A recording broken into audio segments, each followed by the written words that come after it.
Toomas Pauri autorisaade. Tere, head Kaguraadio kuulajad ja YouTube'i vaatajad. Algamas on Toomas Pauri autorisaade ja minu tänaseks saatekülaliseks on Soome mees Lembit Silla. No tervist, Lembit! No tere päevast kõigile! Kas sa oled Soomes või elad Soomes? Sellega on selles mõttes pikk lugu. Käisin siin, pendeldasin siin tükk aega edasi-tagasi, aga lõpuks tuli siin naine, tuli siin pere, tuli siin kodu ja nüüd ma siin elan, kas nüüd just õnnelikku elu, aga ma elan siin üsna rahulikult ja täiesti selline tavaline maksumaksja, ei mitte midagi erilist. Ei ole rikas, ei ole vaene, selline lihtsalt, et saab hakkama. Sina oled täna esimest korda Kaguraadios ja miks ma sind siia kutsusin, sellepärast, et ma loen sinu kirjutusi Facebookis, mis on väga võimsad, väga julged, aga kuna sa oled Soomes, sellepärast ma saan aru ka, et sa oled julgem kui siin iga tavakodanik, et selle eest sulle suured tänud, et sa selliseid uhkeid ja väga häid kirjutusi kirjutad, aga räägi natukene endast, sa juba natuke ütlest, aga räägi veel. No kus ma alustan? Ma arvan, üks kõige igavam võimalik kombinatsioon. Ma olen isa, ma olen maksumaksja, ma olen inimene, lihtsalt kellel sai üks hetk lihtsalt kopp ette. Ma ei ole poliitik, ma ei ole aktivist, minu soov ei ole olla kuskil plakatil. Ma loobusin kandideerimisest, sest ma sain aru, et kui ma lähen seda süsteemi seespidi päästma, siis ei jää minust mitte midagi järgi, et ma devalveerin absoluutselt kõik enda väärtused, nii nagu on teinud tänapäeval need marurahvuse eesseisjad. Miks ma kirjutan? Sellepärast, et ainus aus koht, kus mind ei saa vaigistada, ükski partei ega nõukogu, ma ei esinda mitte ühtegi erakonda, ma ei saa sellest palka, ma olen lihtsalt inimene, kes tahab öelda välja mida me räägime köögis, saunas, söögilaua taga, aga kõik hoiavad lihtsalt enda suu kinni, kui läheb avalikuks materdamiseks. Su kirjutused on väga julged ja võimsad ja palju sul aastad juba turjal on?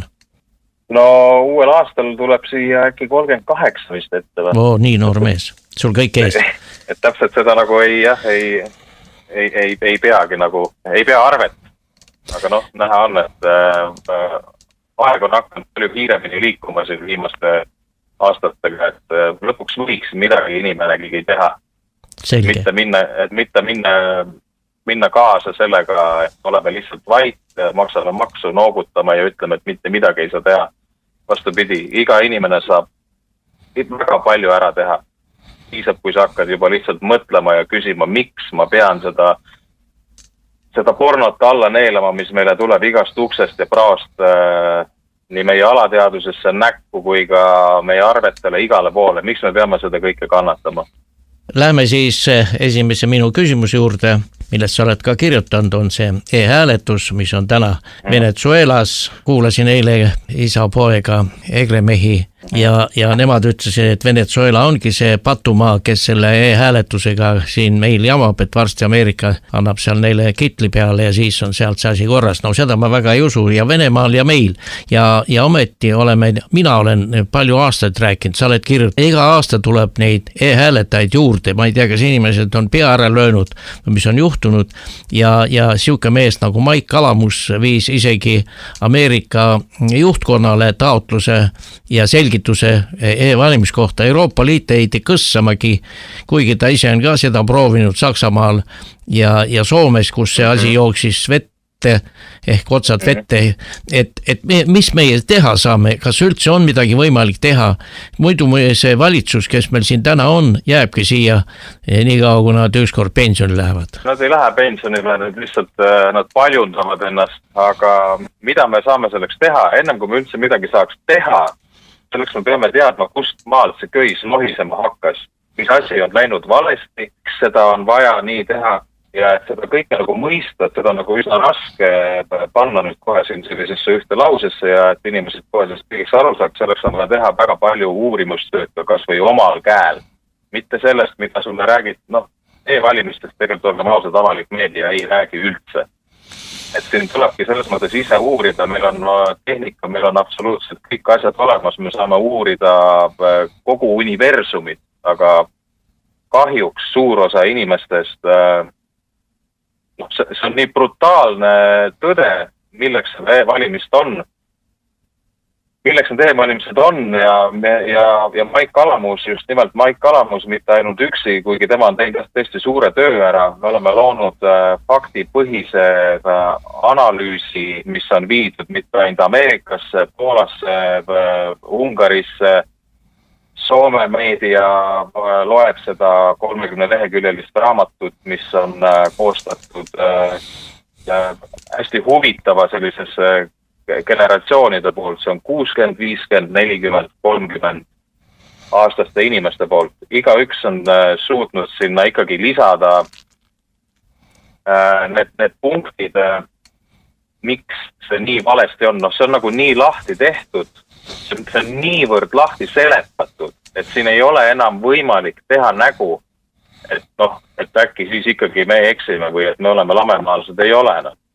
Aga ma saan ka aru täpselt, miks keegi ei võta seda riski enda kanda, sest me näeme, me elame kõik tegelikult terves Eestis suures osas hirmu valitsuse all, kellel on töö, kellel laenud, kellel on ametikoht, kellel on kuskil varasemalt pandud mingisse kohta vale allkiri. Kõik elavad hirmu all. Ja miks näiteks Eestist on tehtud digireklaam? Eestit müüakse maailmas kui esimest digiriiki, kus isegi valimised on internetis. Wow, see on tõesti kõva ja see on võib-olla tõesti selline suur asi, aga me näeme täpselt, nagu sa ennem just ütlesid, et Soome ja Iirimaa, Saksamaa, kõik need riigid, kes on seda proovinud, põletanud meeletuid miljoneid ja jätnud need projektid katki, sest mis on puudu? Läbipaistvus on puudu. See on üks asi. Ja miks Euroopa Liit ei taha sekkuda siia tullakse jälle mingi klausliga, et see on teie siseriiklik asi. Te peate ise sellega tegelema. Ei, asi pole sellest, sest kui see e-digiriik on nii kõvasti bränditud üles, siis absoluutselt kõik asjad kukuks täielikult kokku. Kõik, mis senini on üles ehitatud, kõik kukuks kokku. Ja me näeme, mis on nagu juhtunud, et kus seda kasutatakse e-hääletussüsteemi. Mis nendes riikides toimub? Me ei pea minema kuhugi ajalukku, me võime vaadata siit üle piiri Venemaale. Me võime täpselt see Venezuela. Me võime vaadata sinna, mis seal tegelikult toimub. Kui me vaatame lihtsalt inimesi, kes seal elavad, kellelgi pole mitte mingisugust sõnaõigust öelda. Ega selle e-hääletusega on põhimõtteliselt võetud ära tahteõigus. Te võite karjuda teha, aga kedagi teid ei huvita, sest me näeme täpselt, kuidas meie meedia vaikib. Varro ja Anastasia tulid selle teema esile ja mis pärast juhtus? Mitte midagi. Kõik täiesti vait, keegi ei ütlenud ühtegi sõna. Ja see, kes jõudiski suuremasse pilti, hakkas see tsensuur pihta, et hakati inimesi kustutama. Et mis ma siia veel lisaks, et nagu sa küsisid, et aga mida seda teha? Nagu ma ütlesin, et teha tuleb kõigepealt seda, et kõigepealt me peame üldse tunnistama, kus see asi viltu läks. Ja see ei ole lihtsalt ainult minu selline ettekujutus, vaid see on kõigega nii, et üldse mõista, et mida parandada ja mida muuta, selleks me peame teadma, kuidas läks kõik viltu ja mis oli see põhjus. Ja siin on nagu üks tõesti väga hea näide, et kuidas seda asja nagu muuta, on välismeedia kaudu. Täielikult välismeedia kaudu ja need inimesed, see töö, mida Maik on juba teinud päris suures osas ära, on tegelikult päris suur asi. Et tõesti jah, me oleme koostanud siin, et Maik ja Mark Valdmaa, Maarja Maripuu ja siis veel seal on neid inimesi, kes on koostanud selle 30 leheküljelise raamatu analüüsi. See seletab täpselt lihtsas keeles ära, mis imeloom on see e-valimine ja mida süvariik sellise süsteemiga teha saab. Et seda teksti on tõesti lugenud väga paljud, nii Poola, Ungari, Soome, veel riigid. Ja need on just need riigid, on saanud selle raamatu kätte põhimõtteliselt korraga, kus see liberaalne PR-süsteem enam ei tööta ja seda enam ei soovita näha mitte ühelgi tasandil. Eesti suur meedia vaikib, sest hääletus on tehtud riigi visiitkaardiks. Kriitikat peetakse maine ründamiseks. kes kunagi kriitikat tegid, on tänaseks erakondadega seotud ja räägivad tõesti täpselt parteikeelt. Nende elul ei ole oma hinge maha müünud ega sõltuvust süsteemist rahaliselt ja poliitiliselt.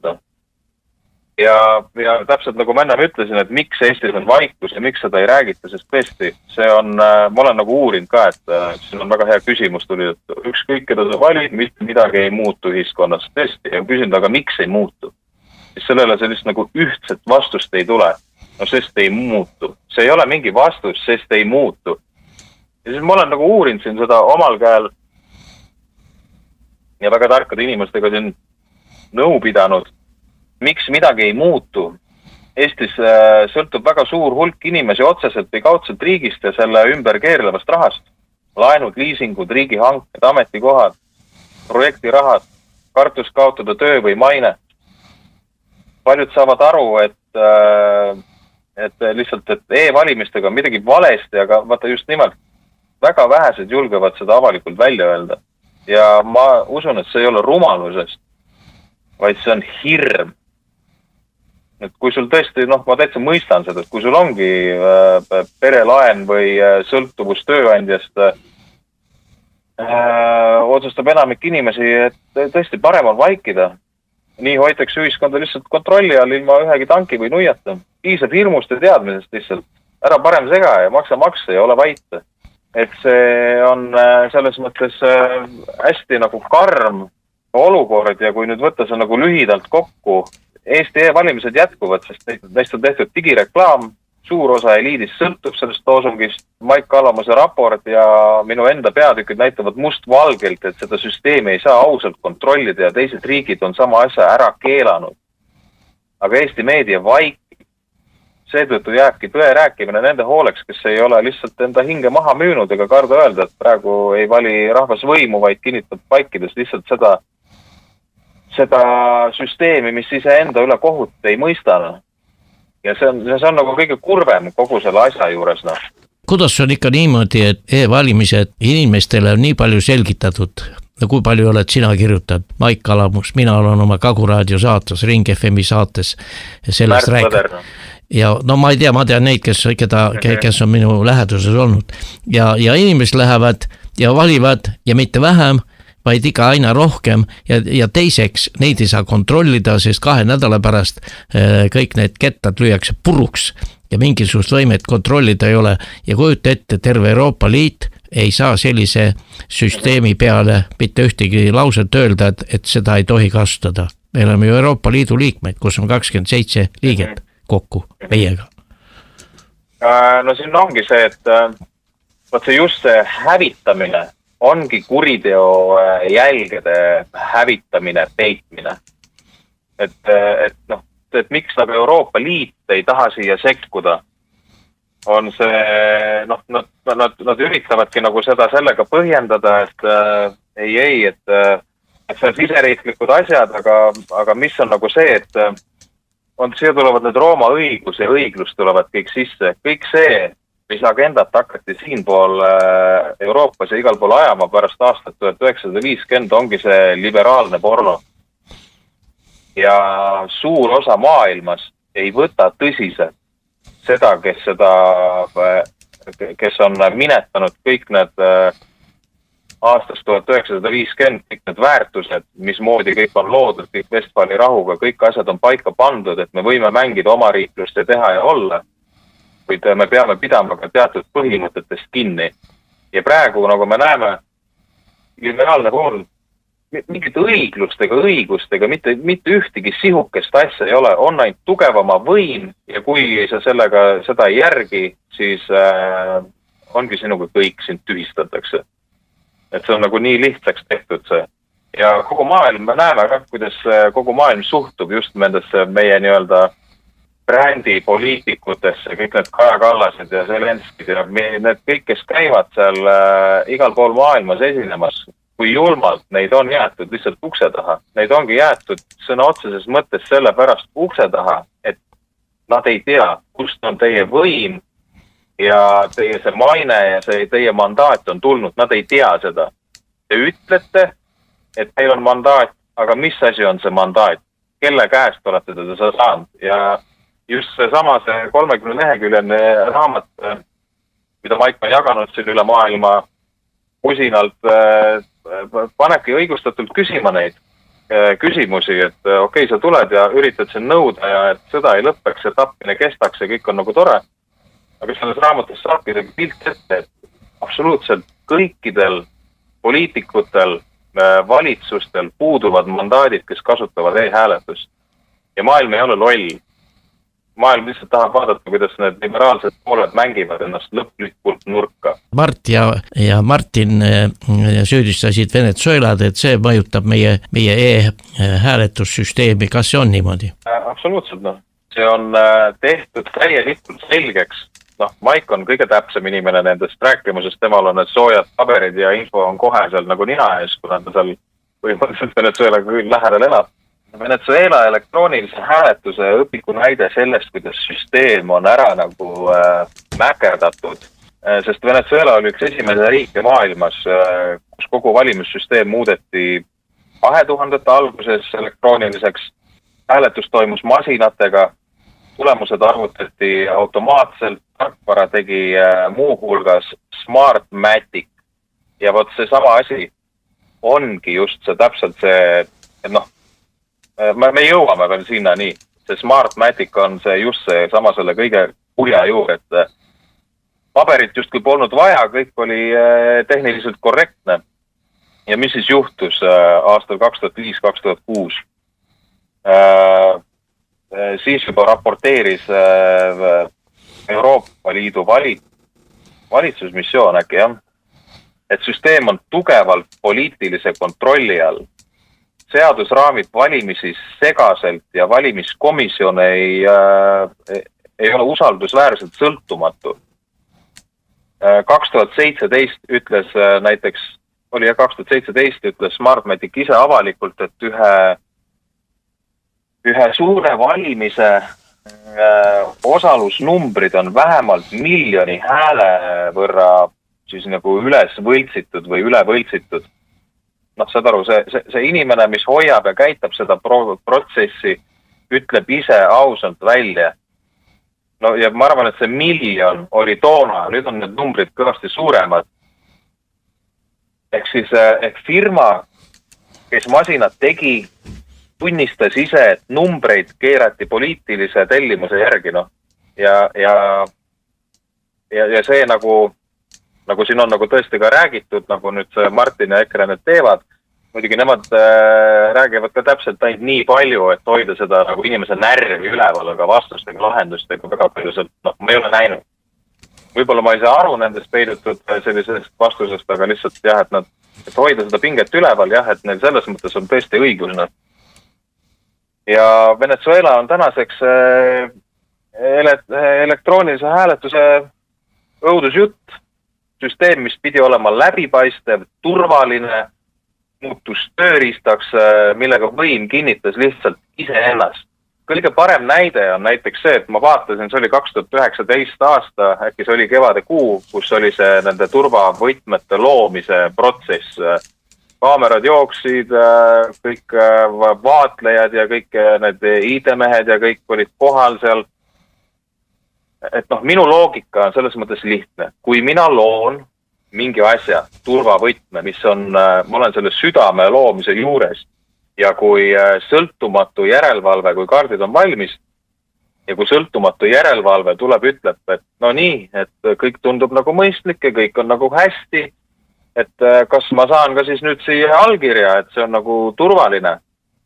Patsiga mees, IT-mees ütles, et ma ajan küll mingit allkirja mitte kuhugi. See sõltumatu vaatleja läks sinna edasi järgmise juurde, et kes annab allkirja ja lõpuks ta seisus nagu loll keset tuba, kõigil oli jumal ükskõik. Keegi ei pannud mitte kuhugi, mitte mingisugust allkirja alla. Ja see juba näitab ära, et meil on lihtsalt vaja ühte süsteemi, kuidas mitte järgida ei mingit põhiseadusega, mitte midagi, vaid ajada enda liberaalset agendat üle eestlaste, no lihtsalt eestlaste, venelaste, kes me siin kõik elavad, maksumaksjad. Et rahvusel ei ole enam absoluutselt mitte mingisugust tähendust. Venezuela puhul ongi Euroopal väga lihtne moraalne poos võtta. Näete, halb režiim, halb süsteem, meile sellist asja ei toimu. Ja täpselt sama on öelnud Saksamaa, proovis, ei tahtnud, täpselt sama asja tegi Soome, Soomes on kodanikul veel jäänud ikkagi mingisugunegi sõnaõigus. Soome tegi 2008 tegi piloodi elektroonilise hääletamisega 3 omavalitsuses. Pärast leiti vigasid, osa hääli kadus süsteemi vea tõttu, ülemkohus kuulutas tulemused kehtetuks, hääletus tehti uuesti paberiga. Siin on kõik faktid ja viited on olemas, et see ei ole nagu mingi selline niisama kuskilt välja imetud. Ja hiljem tõdes riigi töögrupp, et interneti hääletus ei ole mõistlik. Riskid kaaluvad kasu üles. Ja kuidas siis meie, need, kes meil praegu valitsuses on, keelduvad võtma tõsiselt mitu korda suurema riigi hinnanguid. Ja et sellest veel vähe oleks. Meil on näiteid väga palju. Ja siis tuli OSC, OHTIR tulid käima. Eesti läheb ikka teist teed. Interneti hääletus on tehtud riigi visiitkaardiks, esimene riik, digidemokraatia, pioneer, kõik on väga tore. Ja samas OSCE ütleb väga selgelt, et Eesti interneti hääletuse kohta tuleb üsna otsene vastus neil. Seadus ei ole piisavalt selge, kuidas tagatakse hääletamise võrdsus, salajasus ja vabadus internetis. Ma ei teagi, kas ma peaksin rohkemgi siia mingeid punkte tagama või lisama juurde. Absoluutselt mitte. Puutub sõltumatu, kohustuslik ja läbipaistev audit, mis annaks tavainimesele kindluse. Ja ikka me veel tahame hääletada. Tavakodanik ei saa sisuliselt kontrollida, kuidas hääled serveris liiguvad ja kokku loetakse. Ja me ikka veel ei tahame e-häält nagu. Minu peas on see nii 1+1 ja nii lihtne ja väga paljud tõesti saavad sellest aruna. See on viisakas diplomaadi keel, aga sisu on sama, mida Saksamaa kohus ütles ja mida Venezuela kogemus kinnitas. Kui tavainimene ei näe, mis toimub, siis ei saa teda pidada lõpuni usaldusväärseks valitsemissüsteemiks. Ja mis ma siia veel lisaks näiteks, et miks siis Euroopa Liit Venezuelat noomib, aga Eestit mitte, oleks väga hea. Ja see on tõesti väga ebamugav, mida ametlikest pressiteadetest lugeda ei saa. Eesti on plakatipoiss ja Venezuela on patupoiss. Võime seda nii kirjeldada. Venezuela puhul on lihtne näidata näpuga ja öelda, et näete autoritaarne režiim, valimised läksid käest ära, halb. Eesti puhul on aastaid tehtud vastupidist. Euroopa Komisjon ja teised raportid kasutavad Eestit näitena, kuidas online voting töötab edukalt, ehk siis kuidas e-hääletamine töötab edukalt ja kuidas me oleme esimene riik, kes tegi seda suurelt. Mida kuradite? See on lihtsalt üks propaganda, mida konstantselt inimeste ajudesse süstitakse. Sellega me kõik teame, et kui sa räägid ühte valet piisavalt kaua, siis küll hakkavad inimesed seda ka peast lõpuks ette laulma ja ei hakka kahtlema. George Orwelli näide tuleb siia sisse. Ja tunnistada nüüd, et selle näidislapse süsteem on sisuliselt poliitiliselt haavatav ja tavainimesele läbipaistmatu tähendaks põletada maha terve edulugu, mida maailmal on aastakümneid püütud müüa. EL-il ei ole lihtsalt keelame ära nuppu. Valimiste korraldamine ja liikmesriikide pädevus. Euroopa Liit saab teha soovitusi, vaatlusmissioone, raporteid. Aga ta ei saa öelda, Eesti lõpetage see ära. Teisisõnu öeldes, Venezuela üle on mugav moraliseerida, sest ta on väljaspool klubi. Eesti on klubi liige ja seetõttu käiakse kikivarvuki. Näiteks see on topeltstandardid, digiturundus versus demokraatia. Euroopa enda raportid tunnistavad, et e-hääletus on riskantne. Enamik riike on sellest taandunud või pole seda kunagi kasutusele võtnud. Samal ajal kasutatakse Eestit kui näidet sellest, kuidas tehnoloogia võib olla demokraatia liitlane. See on täiesti selline... see on igatepidi loogika vastane kõik. Venezuela näitab, et sama tehnoloogia võib olla demokraatia kirstunael. ja ma mõtlen nagu, kes me oleme ei keegi, me haugume, karjume igas suunas, me oleme pisikene, väikene koerakene, kes teeb hästi vastikut häält, mitte kõva häält, vaid sellist vastikut närve söövad häält. Ja me ei võta eeskujuks suuri arenenud riike. No, mis nagu toimub? Ja mida kõike see Eestile tähendab? Venezuelas näeme, mis juhtub, kui elektrooniline valimissüsteem pannakse poliitilise kliki kontrolli alla. Isegi firma ise tunnistab lõpuks, et numbreid võltsitakse. Saksamaa, Soome, Iirimaa, veel siin riigid, näeme, mis juhtub, kui põhiseadus ja talupoja mõistust öeldakse valimismasinatele ei. Eestis näeme, mis juhtub, kui samade riskidega süsteemist tehakse edulugu, mille üle kogu Euroopa endale pai teeb. Miks Euroopa Liit ei sekku? Sest ametlikult on Eesti edukas digiriik, uue aja demokraatia labor ja väga mugav näide, mida laval näidata. Mitte keegi Brüsselist lihtsalt ei soovi olla see, kes ütleb, võib-olla ehitame oma digimüüdi üles süsteemile, mida tavainimene tegelikult kontrollida ei saa, ei suuda. Ja maakeeli, kuidas ma seda nagu kokku võtta saaks, oleks, täna on e-hääletus Venezuelas, seal on sama loogika. Must kast, poliitiline kontroll ja jutud tehnilisest turvalisusest. Me teame, kuidas see kõik lõppeb. Isegi Smartmatic ise tunnistas, et 1 miljon häält keerati üle. Saksamaa ja Soome vaatasid teemat ja nägid riski, ütlesid ei. Meie valimised peavad tavainimesele arusaadavad olema. Eestis sama riskiga süsteemi, Eestis tehti sellest sama riskiga süsteemist hoopis edulugu, digiriik, maailma esimene, mida veel Euroopa Liit ei sekku, mitte sellepärast, et siin oleks kõik õige ja korras, vaid sellepärast, et Eesti on nende porkad. Venezuela sobib hoiatavaks näiteks, Eesti sobib reklaamiks. Küsimus ei ole enam tehnoloogias, vaid selles, kas julgetakse tunnistada, et plakatil on praod sees.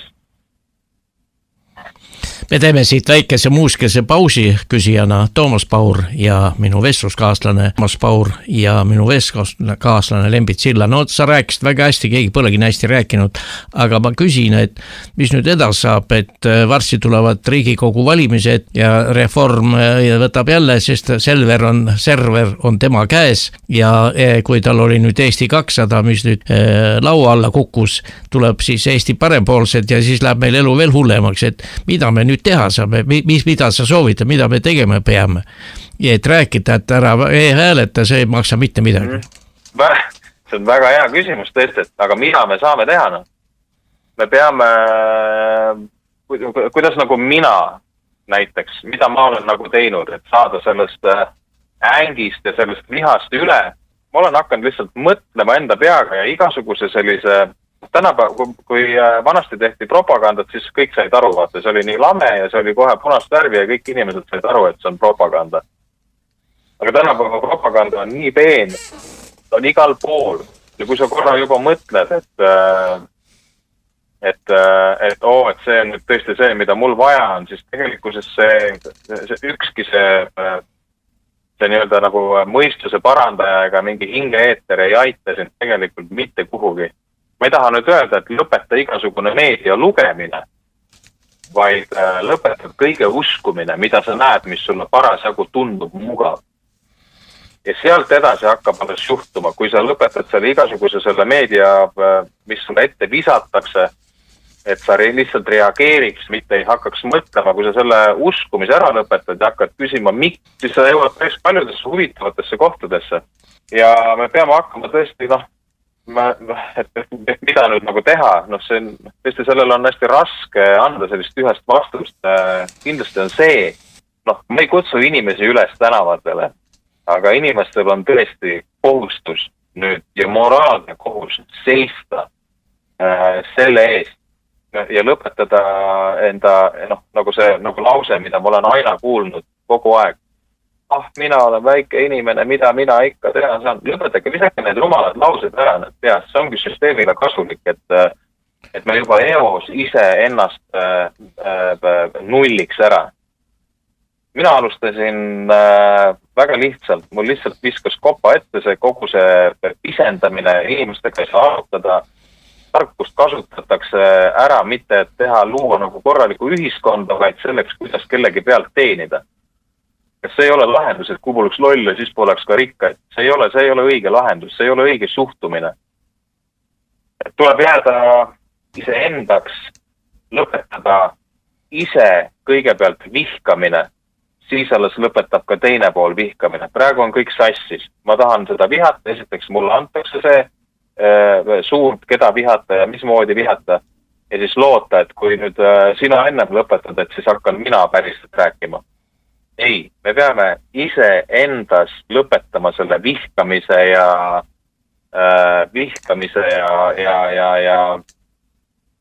me peame ise alustama endas. Küsima miks küsimust. Miks, kelle jaoks, mille jaoks ja mitte tundma hirmu. Just nimelt mitte tundma hirmu sellepärast, et kujutad ette need kes praegu on siin upitanud endast igasugustele pukkidele ja positsioonidele, need inimesed tunnevad tegelikult ise veel rohkem hirmu. Need inimesed nad on moraalsed värdjad sõna otseses mõttes. Neil on nii must hing. E-hääletust ongi neile just sellepärast vaja, et nad saaks enda seda moraalitut elustiili peita ja varjata ja sundida teisi inimesi ja lihtsalt inimest, kellel on veel hinge jäänuks sees, sundida neid alluma. Kui meie lõpetame selle hirmu tundmise ära ja iseenese süüdistamise ja lõpetame kõige uskumise ära, mis meile raadio ja meedia ja igalt telekast, igalt poolt tuleb, kui me selle uskumise ära lõpetame, vaatame seda lihtsalt nagu naljasaadet, siis siis tekibki see mingigi muutus inimeste mõttes. Sest praegu tänane poliitika kasutab psühhomeetriat väga tulemuslikult.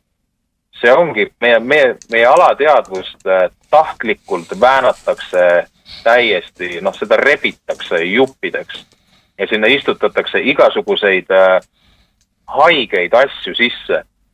Me peamegi just, et mitte laskma süsteemil, kes praegu meil on siin juhtkohtadel ja valitsevad ja ärritavad inimesi ja panevad neid reageerima, me peame lõpetama nende uskumise. Vaatama neid kui lihtsalt nalju, kes on juba valega vahele jäänud ja naerma nende üle, sest naer on see, mis, seda ei saa keelata, kui see just ei pane seina äärde.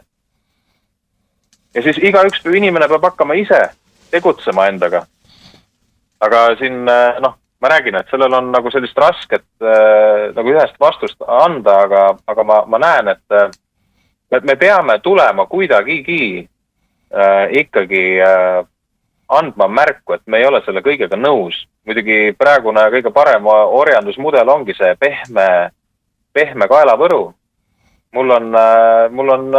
Veel on katus pea kohal, veel on toit ees. Mul on isegi veel soe on kodus.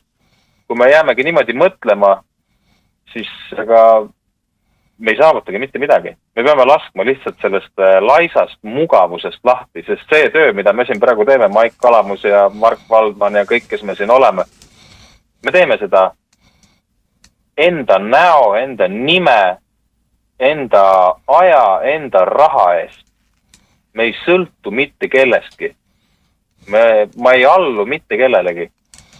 Ja kui inimene võtab selle asja kokku, see algus on tõesti raske ja nii edasi, et mida keegi teine arvab, kellegi huvita absoluutselt kellegi teise arvamus, mida keegi teine arvab. Kellegi teise arvamus, see on üks kõige valem asi, mida inimesed teevad, on, et ehitame enda enesekindluse üles teiste arvamuse najal. No see on kõige valem asi üldse, mida teha. Sinu teiste arvamus ei maksa sinu arveid, ei vii su lapsi kooli, ei tee sulle hommikul, ma ei tea, kohvi või õhtuks süüa. See teiste arvamus on täiesti mõttetu. Et lõpetame selle igasuguse propaganda uskumise ja naerame neid nende peale, et näiteks väga hea näide on siia sellele tuua, et tulin koju üks päev, naine küsib, et kuule, mis kuradi saade see on, et see on mingi naljasaade või? Ja mõtlen, et mis sa nagu mõtled, et mingi tujurikkuja või? Ei, mingi teine asi, umbes sama. Siis kerin tagasi, vaatan, kuule, see on ju Riigikogu infotund. Et see on nagu tõsine asi või? Et see ei ole küll tujurikkuja, see on meie moraal. See on meie Riigikogu infotund, mis lihtsalt näitleb. Ja sealt ma nagu jäigi mulle see mulje, et lihtsalt tulebki võtta nagu naljana seda, et see on nii ajuvaba ja nilbe, et me ei saa uskuda. Muidugi meis on nii kõva karja mentaliteet sees, et meil lihtsalt on vaja järgida kedagi ja midagi nagu minna, et lihtsam on mitte oma peaga mõelda. Aga me peame hakkama oma peaga mõtlema. Me ei saa tõesti järgida inimesi, kes ütlevad meile, kuidas me mõtlema peame, mida me mõtlema peame, keda me vihkama peame, miks me peame kannatama kõike seda, mida meile ette täna söödetakse. Selge, no nüüd lähme järgmise küsimuse juurde. Sa ise oled öelnud, et oled väliseestlane, elad eemal ja ei ole kunagi Eestile ust selja taha kinni löönud. Miks muretsevad sinusugused väliseestlast vahel isegi rohkem kui Eesti käekäigu pärast kui need, kes iga päev siin elavad? Ja kuidas see sinu teravust ja süsteemikriitikat üldse kujundanud on? See on, kusjuures on väga hea küsimus. Ma selle aasta jooksul on kuidagi nagu niimoodi juhtunud, et me oleme väga paljude huvitavate väliseestlastega kokku põrkanud. Või hakkan nagu suhtlema ja läbima ja üks ühine joon, mis nagu seal on, keegi ei ole kellegi peale kuri. Keegi ei tunne, et kurat, et sul läheb nüüd paremini, et ma pean kuidagi sulle nüüd see mingi kepi kodarasse viskama või midagi nagu tegema või mingit, ei ole nagu ülinormaalsed inimesed on igal pool, kellega ma olen nagu kokku põrganud. Ja see ongi nagu hästi selles mõttes põnev, et et me võime küll eemal elada, aga tõesti et kust ei ole seljadaga kinni löödud. Et miks just väliseestlased rohkem muretsevad kui need, kes siin iga päev elavad. Sellepärast lihtsalt, et distants on kainestav. Kui ma elan näiteks Soomes või kus Norras või kus iganes Hollandis, siis ma näen väga selgelt, mis asi on normaalne ja mis asi ei ole. Et sa näed, kuidas riik saab toimida nii, et seadus kehtib päriselt, mitte ainult deklaratsioonis. Näed, kuidas ametnik kardab seadust, mitte ainult ülemust. Ja siis tuled korraks Eestisse, vaatad ringi ja näed samad näod, samad skeemid, samad jutund, ainult lihtsalt loosung on uus. Ja siis ma ei tea, teine asi, et inimene, kes elab iga päev siin sees, Eestis sees, selles propaganda, ma pean siin sõnu valima, selles propaganda jamas, nad on lihtsalt väsinud. Nad on apaatseks muutunud kõik. Tal on oma arved, ellujäämine, ta ei jõua iga jama analüüsida, ta harjub ära, mis teha, nii on, aga väljast vaadates mina ei ole selles aurukatlas sees või selles pajas, kus meid keedetakse aeglaselt nagu konnasid. Ehk et ühesõnaga ma ei ole selles pajas sees. Ma näen, et see supp on juba läinud kõrgema ja see teebki räigelt teravaks. Ja põhiseadus ütleb ka väga selgelt, et kui sa näed, et sinu riigi kurss on sõna otseses mõttes suunaga kuristikku, siis on see iga kodaniku kuradi moraalne kohus teha hääl. Vahet ei ole, mis on sinu haridus või mis ei ole, mis diplom sul on. Iga inimese moraalne kohus on teha häält ja öelda, mis asi on õige ja mis asi ei ole. Ja kui ma väljas elan, et ma ei ole iga päev tõesti sellest korist sõltunud. Ja kolmandaks, asi on ausalt öeldes nagu ka pigem süütunne. Et meiesugused, kes me oleme pidanud siit nagu ära minema, me teame väga hästi, miks paljud lähevad ära. Et ei saa lihtsalt enam normaalselt elada. Ja siis sa vaatad kõrvalt, kuidas sama riik, kus inimesed ära voolasid, hakatakse seest poolt tõesti nagu veel tehnoloogia, sõja, hirmu abil veel neid nagu alla suruma. et kui sa pärast seda ka vait oled, siis miks üldse olla Eesti kodanik, noh? Et see on, ma räägin, see on kodaniku moraalne kohus teha suu lahti. Ja noh, võib-olla ongi see parem, et miks ma selle suu lahti teen, et kuna mul puudub selline nii-öelda pedagoogiline diplom selja taga, aga ma lähtun nagu tarkadest inimestest ja väga sügavalt ajaloost, siis noh, ma võin niimoodi rääkida ja siit tuleb minu teravus. Ma ei pea muretsema, et oi kurat, et nüüd mu diplom viiakse minema, et nüüd ma olen kohe automaatselt loll valmis. Mina saan iga päev targemaks. Ma ei ela hirmus. Ja lõpuks päris eestlane saab endale lubada üht luksust, mida paljud siin ei saa. Me ei ole lihtsalt selles süsteemis paigal. Me ei kuulu parteisse, meil ei ole projektirahasid ja me ei peagi sellepärast vait olema. Sellepärast ma saangi rääkida nii, nagu räägin, mitte sellepärast, et ma oleks parem või lihtsalt püham, et mul on natuke rohkem vabadust mitte pugeda. Et selle ma võtaks selle koha pealt kokku. Ja viimane küsimusest aeg lendab kiiresti. Sa ise oled öelnud, et väliseestlased, kes on siit minema läinud, et selgita palun lõpuks väga otse, kus me sinu hinnangul tegelikult hetkel elame ja kas vaba Eesti või peenemas versioonis samas süsteemis, mille meie esivanemad mitte ainult ei pagenud, vaid ka surid. See on selles mõttes on see üsna karm. Eesti ei ela selles mõttes vabas ühiskonnas. Eesti elab täpselt selles, see on lihtsalt selline uus pakend. See on uus pakend, kuidas ma nüüd keskendun sellele, nii. Et ma arvan, et aus vastus on tõesti jah, et me ei ela vabas Eestis. See on lihtsalt peenemas, ilusti lõhnastatud versioon süsteemist, kus meie vanavanemad tõesti jah, põgenesid, paljud surid. Ja nagu ma ennem ütlesin, et tõesti siis oli propaganda vähemalt aus oma labasuses, näiteks plakat oli punane, loosung oli punane ja inimene sai aru, et sind töödeldakse. Et minu jaoks on piirjoon väga selge.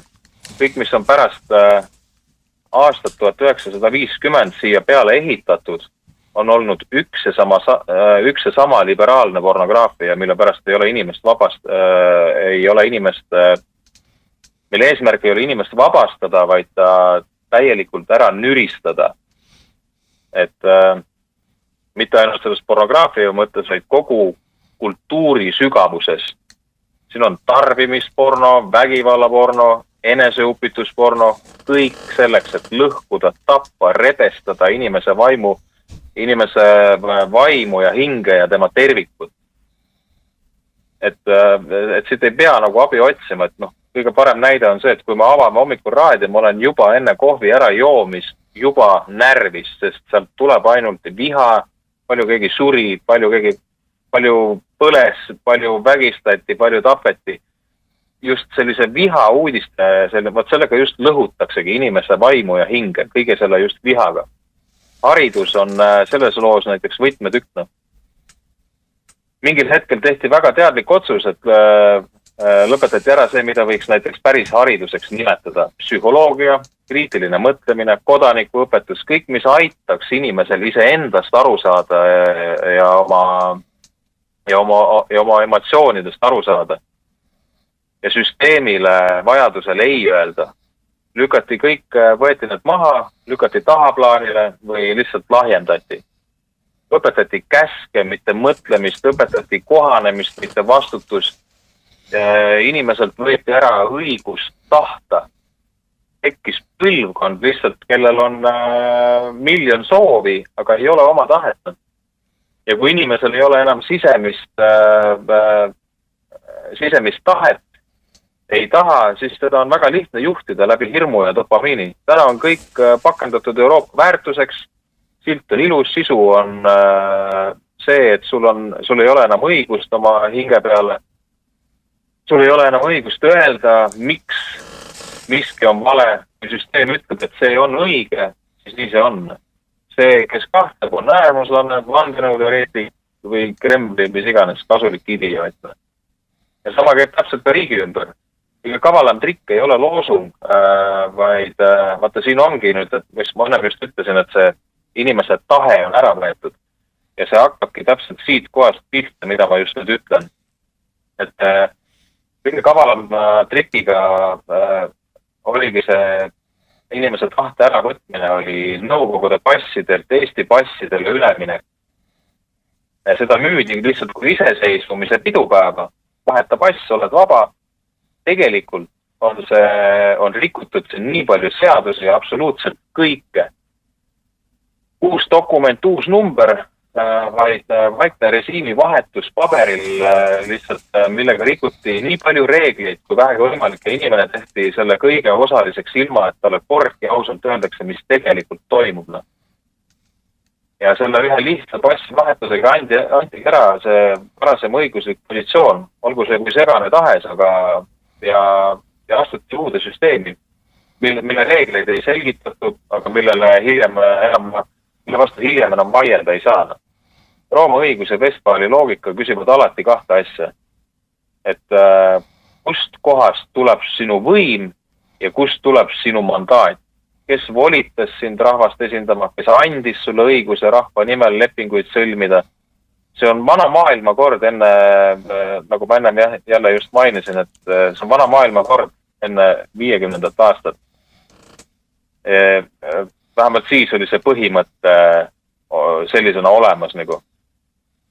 Ja meie üleminekul tehti vastupidi. Rahvalt ei küsitud, rahvale ei seletatud, tehti tehniline operatsioon, siin on uus riik, siin on uus pass, allkiri siia, järgmine. Ja inimene arvab, et ta astus vabadusse. Tegelikult astub ta lihtsalt süsteemi, kus tema tahteõigus on juba eos ära lõigatud. Kõik edasine seadused, lepingud, kohustused, need hakkavad kehtima selle uue dokumendi kaudu. Ja kui sa täna lähed kohtusse või tänavale ja ütled, mina kui rahvas nõuan, siis juriidilisel tasandil sind rahvana ei eksisteeri. Sa oled isik, resident, kodanik. Kõike seda, kuidas süsteem sind defineerinud on. Ja see just sellepärast ongi see nii peenelt mängitud, kui sa hakkad süvariigile päriselt vastu, mitte ainult näiteks Facebookis või vaid dokumendi ja templiga, siis tõmmatakse küll näod paljaks, aga kohtusaalis jõuame alati täpselt sinna sama punkti. Sul puudub õiguslik alus nõuda sinu tahet rahvana arvestataks. Sa oled lihtsalt süsteemi jaoks klient, mitte peremees, lepingu osaline, mitte lepingu andja. Et me peamegi süübima päris palju ajalukku, et just saada aru, kust maalt kõik asjad on lohisema läinud, et saada seda mingitki vastust, kuidas edasi käituda. Ja kui me läheme ilusti sinna ajalukku, me saame väga palju väärtuslikku informatsiooni. Et see kõik see tänapäeva liberaalne väärtusruum ei tulnud tühjast kohast. Ta seisabki kahe täiesti erineva vundamendi peal. Ühes otsas on Vestfaali rahu ja klassikaline Rooma õigus, vana maailmakord, kus vähemalt põhimõttes kehtib küsimus, et kust tuleb sinu võim ja kust tuleb sinu õigus. Teises osas on see, mis loodi pärast 50. aastat. Uus liberaalne pornotööstus ideede tasemel, ideoloogiline sitt ja okse, mis lihtsalt on pakendatud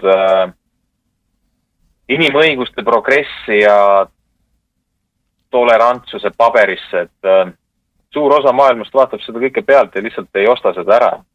Et me näeme välispoliitikas, mis toimub. Nad ei ütle sulle seda viisakalt nagu pressiteates, nad lihtsalt teevad omi käike. Pea meie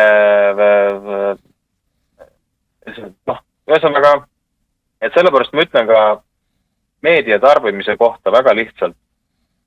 Lõpetage uskumine, mitte lugemine, vaid uskumine. Ükski uudis, pressikas, ükski suur lugu ei tule neutraalsest kohast. Kõik on osa sellest samast narratiivist, mis algab siis, kui sul paluti lihtsalt pass ära vahetada. Kui sa oma pead ja oma hinge ei hoia, tehaksegi sinust lõpuni see sama, et kõigepealt võetakse sinult tahte õigus ära, siis nimetatakse seda vabaduseks. Ja siit ma jõuan tagasi alguse küsimuseni. Kas me elame vabas Eestis või peenemas versioonis samast süsteemist? mille eest meie vanemad põgenesid, surid. Minu vastus on üsna lihtne. Me elame süsteemis, kus vabaduse silt on küljes, aga õigust rahval tegelikult ei ole. Lembit, ma tuletan, meie aeg saab täis, ütle minuti jooksul nüüd kõik ära, mis sul öelda on. Et meid juhib mitte vaba rahvas, vaid kombinatsioon vanast Roomast, õigusest skeemist ja uuest 50. aastasest liberaalpornost. Kui me seda endale lõpuks ausalt ei ütle, siis ei ole mõtet ka rääkida, kuidas me midagi tagasi võtame, sest enne tuleb aru saada tõesti, kust me üldse tuleme ja millal me selle käest ära andsime, et lõpetuseks ärme usu kõike, mida meil kästakse, hakkame ise küsima, miks, lõpetame vihkamise ise kõigepealt ja siis hakkab alles tulema ka vastuseid. Aitäh sulle, Lembit, ja see oli väga sisukas ja hea jutt sinu poolt ja ma loodan sinuga veel edasi teha neid saateid. Aga nüüd ma soovin sulle ja su perele ilusat adventiaega. Aitäh te, head Kagu Raadio kuulajad, see oli Toomas Pauri autorisaade ja kõige tähtsam on see, et kuulake, mis targad inimesed räägivad. Suur aitäh ja kaunist adventiaega kõigile. Toomas Pauri autorisaade.